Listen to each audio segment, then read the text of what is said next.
नमस्ते दोस्तों, मैं Pankaj Jaiswal, faculty representative faculty of commerce from the Maharaja Sayajirao university of Baroda MS university. दोस्तों, मैं आप सभी को एडमिशन प्रोसेस के बारे में जानकारी देना चाहूँगा। खास करके हम बात करें साल 2025 के लिए, जो भी कैंडिडेट 12th बोर्ड के एग्ज़ाम दे रहे हैं और बोर्ड एग्ज़ाम देने के बाद वो सारे लोग अप्लाई करना चाहते हैं एमएस यूनिवर्सिटी में बीए बैचलर ऑफ आर्ट्स और बीई बैचलर ऑफ इंजीनियरिंग के कोर्स के लिए। तो हम सबसे पहले क्लियर करेंगे बीए के लिए। तो बीए जैसे कि बैचलर ऑफ आर्ट्स का जो कोर्स होता है वो एमएस यूनिवर्सिटी की फैकल्टी ऑफ आर्ट्स में होता है।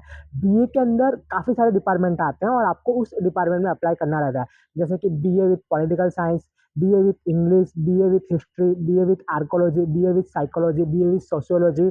तो ये सारे जो डिपार्टमेंट होते हैं वो बीए के अंदर आते हैं और इन सारे डिपार्टमेंट के अंदर जो सीट है वो बहुत ही कम होती है। 100, 110, कहीं डिपार्टमेंट में 80। तो इतनी सारी जो सीट है वो रहती है पर डिपार्टमेंट के अंदर।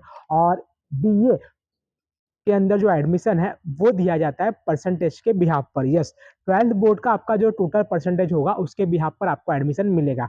जितनी सीट होती है उतनी सीट पर एडमिशन दिया जाता है।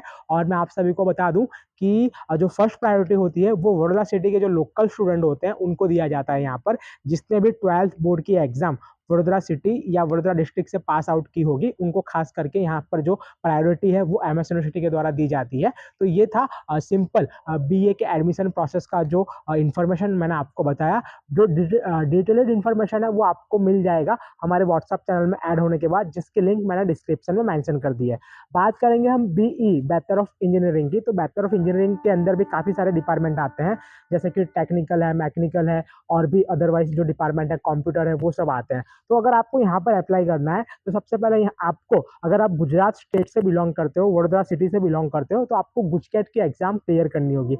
गुजकेट की एग्जाम क्लियर करने के बाद आपको एक रैंक लाना होगा और उस रैंक के बिहाफ पर जो मेरिट आउट होगा उसमें आपका नाम आता है, तब जाके आपको एमएस यूनिवर्सिटी मिलेगी। उसके बाद में हम बात करें जो अदर स्टेट से स्टूडेंट है इंडिया लेवल के, तो उनको जे डबल ई मेन्स, जी मेंस की एग्जाम जो होती है वो क्लियर करनी रहती है। वो क्लियर करने के बाद उनका जो स्कोर होगा, उनका जो रैंक होगा, अगर वो मेरिट लिस्ट में आएगा तब जाके उनको एमएस यूनिवर्सिटी मिलेगी। तो ये सिंपल प्रोसेस होता है बीई के एडमिशन के लिए। और भी जानकारी के लिए आप लोग हमारे व्हाट्सएप चैनल के साथ जुड़ सकते हैं, जिसकी लिंक तो नहीं, मैं आपको बताना चाहूँगा कि एक नंबर दिया गया है डिस्क्रिप्शन में। उस पर आप आपका नाम, आपका सरनेम और आप किस सिटी से बिलोंग करते हैं और कौन से कोर्स के लिए अप्लाई करना है, बीए या फिर बी, आप लिख कर भेज दें तो हम आपको जो व्हाट्सएप चैनल की लिंक है वो फॉरवर्ड कर देंगे और उस पर आप क्लिक करके ऐड हो जाना और आपको सभी इन्फॉर्मेशन वहाँ पर टाइम टू टाइम रेगुलर मिलती रहेगी।